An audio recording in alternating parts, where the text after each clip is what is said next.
Good morning students. हमारा जो next topic है क्लास 11 के लिए वो है परसेंटेज कंपोजिशन। तो व्हाट इज परसेंटेज कंपोजिशन? देखिए, कंपोजिशन का मतलब होता है स्ट्रक्चर या कंस्टिट्यूशन, किस तरीके से कोई कंपाउंड बना है तो वो कंपोजिशन बताता है।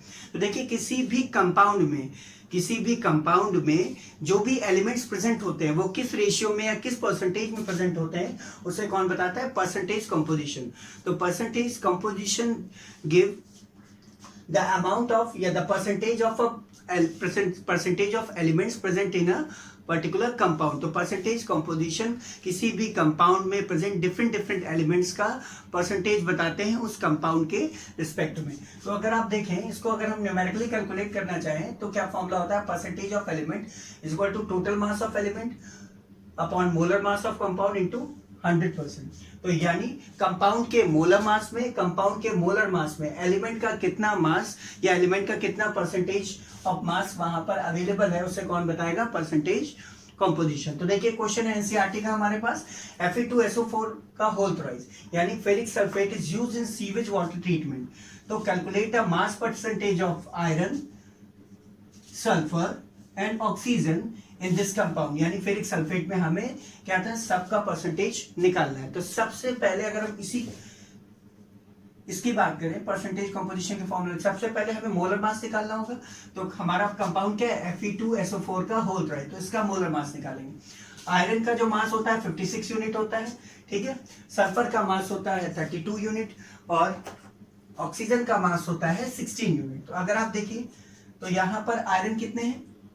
2, तो 2 इंटू Fe। SO4 कितने हैं? 3, ठीक है। तो देखिए, सल्फर का 1 है तो 1 इंटू S और ऑक्सीजन के कितने मॉलिक्यूल हैं? 4, तो 4 इंटू O और पूरा SO4 कितना है? 3। तो इस तरीके से हमने इसको निकाल लिया। तो कैलकुलेट किया तो इसका मास कितना आ गया? 400 यूनिट आ गया। तो आप ये ध्यान रखिएगा कि इसी तरह से आप प्रॉपर तरीके से करेंगे। ये तो आप क्लास 10 में भी कर चुके हैं, मोलर मास निकालना। तो अब परसेंटेज ऑफ एलिमेंट या परसेंटेज कंपोजिशन ऑफ आयरन निकालना है। तो क्या हो जाएगा? Mass of Fe upon molar mass of Fe2SO4 whole thrice into 100। तो Fe का मास कितना है? कंपाउंड में Fe कितने हैं? 2। तो यहां पर हमने लिख रखा है 2 इंटू 56, तो यानी 2 Fe है तो 2 और Fe का मास कितना है? 56 upon molar mass of compound. Molar mass of compound कितना हो गया? 400 इंटू 100, तो ये कितना आ गया? 28%। इसी तरह से आप लोग ये भी कर लेंगे। तो इसका भी कैसे होगा? Mass of sulphur upon molar mass of Fe2SO4 whole thrice into 100, यही तो होगा। और इसी तरीके से आप इसको भी कैलकुलेट करेंगे। तो सल्फर देखिए कैसे, ब्रैकेट के अंदर देखिए सल्फर कितना है? 1 और बाहर कितना हुआ है? 3। टोटल सल्फर हमारे पास कितने हैं? 3। तो यहां पर क्या हो जाएगा? 3 इंटू S अपॉन मोलर मास कितना है कंपाउंड का? 400 इंटू 100। तो 3 इंटू सल्फर का कितना होता है? 32 होता है, तो 3 इंटू 32 अपॉन 400 इंटू 100 कर लें हम लोग। तो क्या हो जाएगा? 0 से 0 कैंसिल, 4 8 जा 32। तो ये कितना हो गया? 24%। ये कितना आ गया? सल्फर का परसेंटेज कितना हो गया? 24%। इसी तरह से अगर हम ऑक्सीजन का निकालें, अब फॉर्मूला तो लिखने की जरूरत पड़ेगी नहीं, या लिखने की जरूरत भी पड़ती है तो आप खुद कर लीजिए।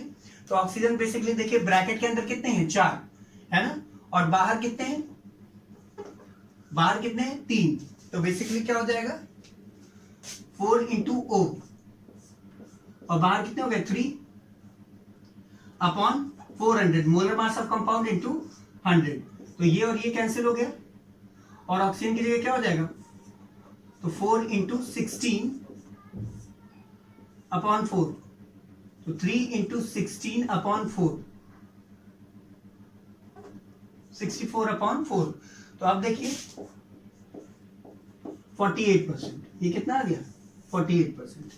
अगर आप सबको जोड़ लेते हैं और सबको जोड़ने पर अगर 100% आ रहा है तो इसका मतलब आपका जो न्यूमेरिकल है वो क्या है? सही है। तो जरा देखिए, सबको जोड़ते हैं, 28 प्लस 24 और प्लस 48, 8 8 16 प्लस 4 कितना हो गया? 22 कैरी ओवर, 4 2 6 2 8 2 100, तो 100% आ गया। इसका मतलब आपका जो न्यूमेरिकल है वो क्या है, पूरी तरीके से सही है। तो आप देखिए इसी तरीके से हमने ये न्यूमेरिकल कर लिया हुआ है, आप लोग इसी से नोट डाउन कर लेंगे वीडियो से प्रॉपर तरीके से इसको, ठीक है। तो अब इसी तरीके से हम एक और जो है न्यूमेरिकल करेंगे, इसी तरीके से एक और न्यूमेरिकल करेंगे।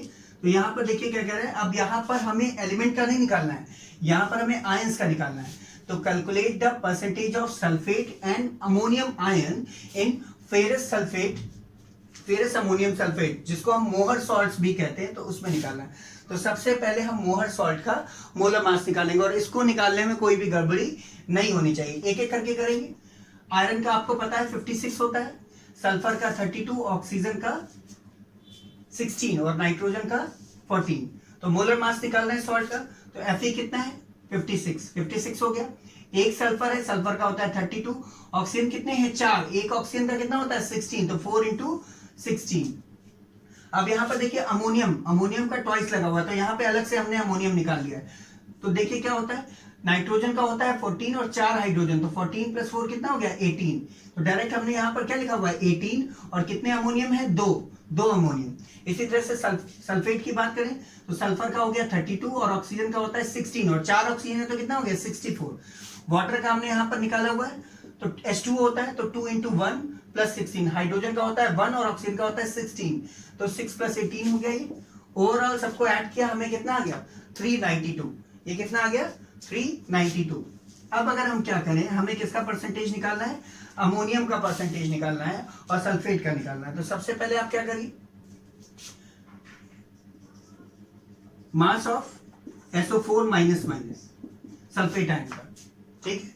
इलेक्ट्रॉन का मास बहुत ज्यादा कम होता है, तो इसलिए सल्फेट के मास पर बहुत ज्यादा इंपैक्ट नहीं पड़ेगा कि आप ये सोचेंगे माइनस किससे लगाया, ये बहुत कंफ्यूजन के लिए, बहुत कम इलेक्ट्रॉन का मास होता है, आपने पहले चैप्टर में पढ़ा भी हुआ है, तो इसलिए बहुत ज्यादा आप इसको सोचने की जरूरत नहीं है। तो सल्फर का कितना हो गया 1 इंटू 32, एक सल्फर है और 4 ऑक्सीजन है, 4 ऑक्सीजन है, तो 4 इंटू 16, तो कितना हो गया 32 प्लस 64, कितना हो गया 32 प्लस 64, तो देखिए कितना होगा 4 2 6 और 6 3 9, 96 यूनिट। ये कितना हो गया 96 यूनिट आपका आ गया।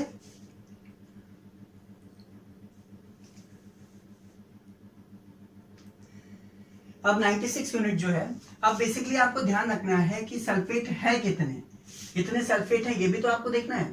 तो एक सल्फेट ये है और एक सल्फेट ये है, तो अगर हम टोटल मास ऑफ सल्फेट निकालेंगे, तो टोटल मास अगर निकाल लें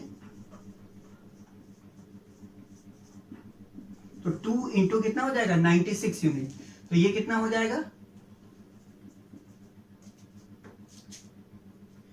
2 6 18, सॉरी 2 6 12, 1 के 2 9 18 और 192 यूनिट आपका ये हो गया। अब इसी तरह से आगे हम न्यूमेरिकल को कैरी फॉरवर्ड करेंगे।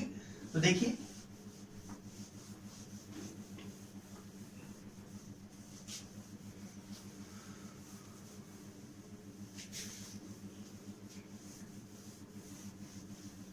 अब यहां से लेकर के आते हैं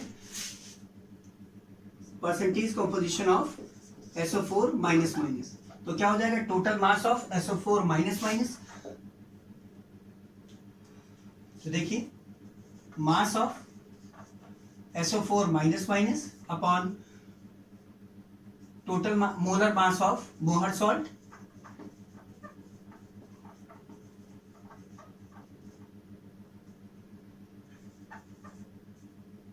इंटू 100 और परसेंटेज। तो ये आपको पता है कि सल्फेट का मास आपने कितना निकाला है 192 यूनिट, और ये कितना है मोलर मास कितना है मोहर सॉल्ट का 392 यूनिट, और ये हो गया 100। अब इसका जो आंसर होगा वो आप हमें निकाल करके सॉल्व करके व्हाट्सएप पर अपलोड करेंगे। इसी तरह से अगर हमें परसेंटेज ऑफ अमोनियम निकालना है तो मास ऑफ NH4 प्लस की बात करेंगे, ठीक। तो NH4 प्लस देखिए है कितने, total mass of NH4 plus, तो एक NH4 और 2 NH4, तो टोटल NH4 कितने हैं 2, तो 2 इंटू NH4, तो एक N है 1 into N plus 4 into H, तो कितना हो जाएगा 2, नाइट्रोजन का होता है 14 और सल्फर हाइड्रोजन का होता है 1, तो 4 इंटू 1 तो 14 और 4 कितना हो गया 18, तो 2 इंटू 18 कितना हो गया 36 यूनिट। कितना आ गया 36 यूनिट। अब इसी तरह से परसेंटेज ऑफ NH4 प्लस करेंगे आप, तो क्या हो जाएगा mass of NH4 plus upon molar mass of मोहर सॉल्ट इंटू 100। और इसका कैलकुलेशन हम वीडियो में नहीं कर रहे हैं, आप कैलकुलेट करेंगे और इसको सॉल्व करके हमें व्हाट्सएप ग्रुप में अपलोड करेंगे। ठीक है, that's it for today. Good day students.